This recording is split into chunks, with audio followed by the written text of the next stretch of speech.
Oklahoma City's Gold Dome a step closer to becoming a concert venue. The governor takes action related to ongoing drone sightings across the U.S. And an Oklahoma senator proposes a ban on using wastewater sludge as fertilizer. We'll have details coming up on the KGOU AM News Brief for Tuesday, December 17th. I'm Mick Daniels. Oklahoma City's iconic Gold Dome is a step closer to being revived as a concert venue. The Class and Corridor Revitalization TIF Review Committee approved a $3 million taxpayer-funded loan for renovations on Monday. Tulsa music venue operator and promoter Mike Brown is leading the project. Brown aims to preserve the structure, estimating a total renovation cost of $10 million.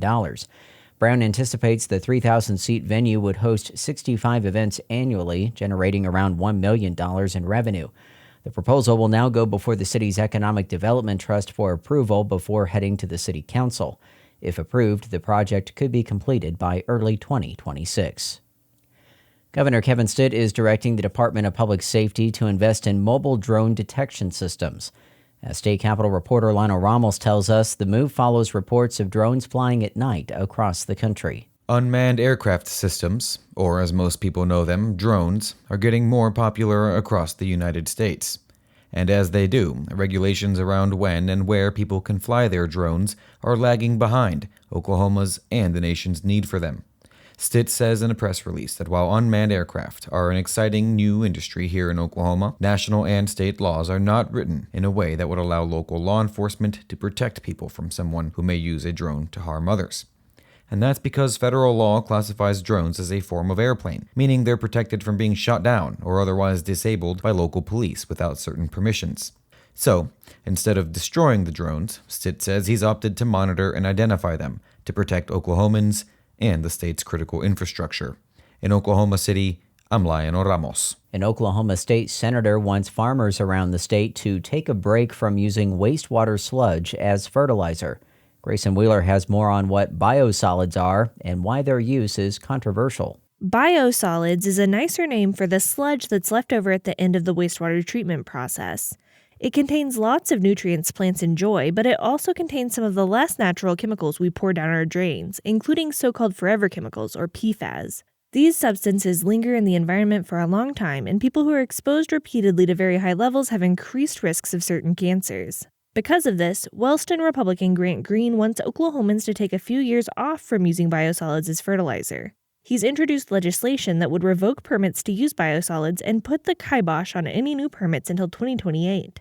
But as long as people are flushing toilets and putting liquids down drains, biosolids will continue to accumulate. Green's Senate Bill 3 doesn't say what wastewater treatment plants would need to do with all their extra sludge. In Oklahoma City, I'm Grayson Wheeler. This bill could be considered by the Oklahoma legislature when they begin their regular session in February.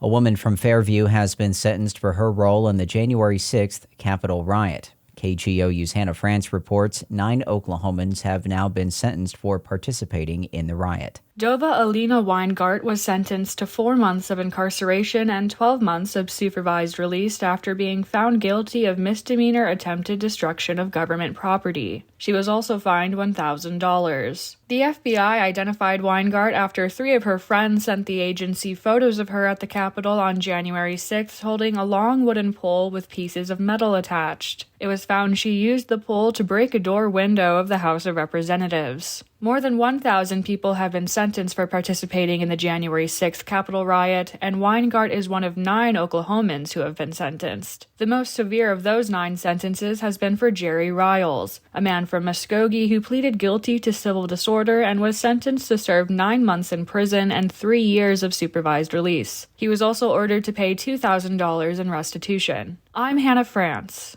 You'll find more news at our website, kgou.org.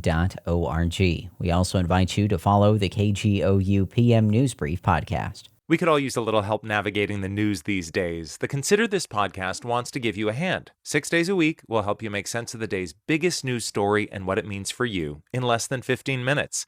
Listen now to the Consider This podcast from NPR.